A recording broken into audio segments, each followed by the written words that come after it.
जो भगवान के बच्चे सच्चे दिल से भगवान पर अटूट विश्वास रखते हैं और भगवान में संपूर्ण निश्चय रखते हैं, उनके जीवन में एक संकल्प तो आता ही है कि जब हम भगवान पर इतना निश्चय रखते हैं, हमने अपना सब कुछ बाबा को सौंप दिया है, तो हर बात बहुत अच्छी होगी, सब कुछ हमारी इच्छाओं के अनुरूप हो।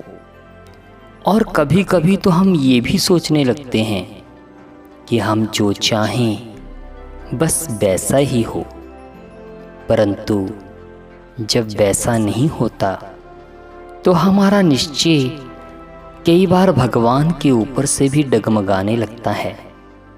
हम सोचने लगते हैं कि भगवान, जब मैंने आप पर इतना भरोसा किया है, अपने जीवन की डोर आपके हाथ में दे दी है, उसके बाद मेरे साथ ऐसा क्यों हो रहा है?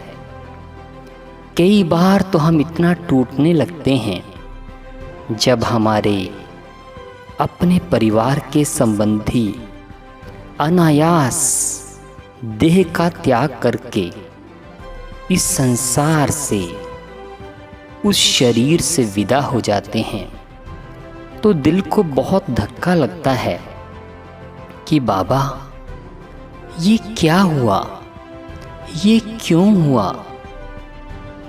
हमने तो सोचा था कि जब हमने अपने लौकिक परिवार को भी अलौकिक बना दिया है, आपकी अमानत समझा है, उसके बाद हमारे परिवार का वो सदस्य जिसकी अभी जीने की उम्मीद थी और हमने सपने में भी नहीं सोचा था कि वो अचानक हमारा साथ छोड़ करके चला जाएगा और हमें इतनी पीड़ा दे जाएगा, ऐसा क्यों हो रहा है? बाबा, आप तो कहते हो हर बात में कल्याण है, फिर हमारे परिवार के सदस्य हमसे छूट करके अनायास अचानक जा रहे हैं, इसमें कौन सा कल्याण है? वर्तमान समय में बहुत सारे ब्राह्मण बच्चे और संसार के लोगों के मन में ये प्रश्न उठ रहे हैं, पर याद रखें कि ये बात सचमुच सत्य है कि हर बात में कल्याण है। शिव बाबा ने हमें स्पष्ट रूप से एक बात कह रखी है कि बच्चे, विधि के विधान को मैं भी नहीं बदल सकता। दिन के बाद रात और रात के बाद दिन होने से कोई नहीं रोक सकता। कलयुग के बाद सतयुग आने से कोई नहीं रोक सकता। शिव बाबा ने तो हमें पहले से बता रखा है कि अचानक सब कुछ होगा। अचानक आत्माएं शरीर छोड़ करके, इस शरीर से मुक्त होकर के उड़ जाएंगी पक्षी बन करके। इसलिए ये घटना हमें ये सिखा रही है कि अब तो नष्टो मोहा बन जाओ, क्योंकि ये मोह ही पीड़ा देता है। याद रखें, हम जिनके साथ आज हैं वो हमेशा से हमारे साथ नहीं थे।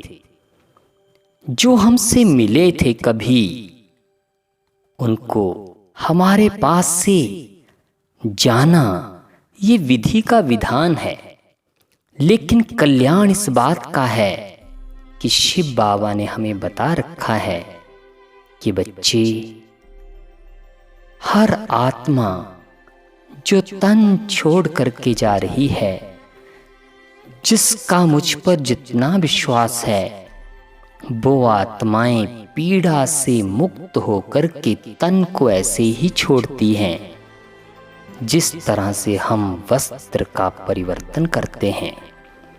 इसलिए इस बात का अफसोस ना करो पर निश्चिंत हो जाओ कि जो हो रहा है वो बहुत अच्छा हो रहा है और हर बात में कल्याण ही कल्याण है। इस बात से हमारे मन को बहुत बल और शक्ति मिलेगी। ओम शांति।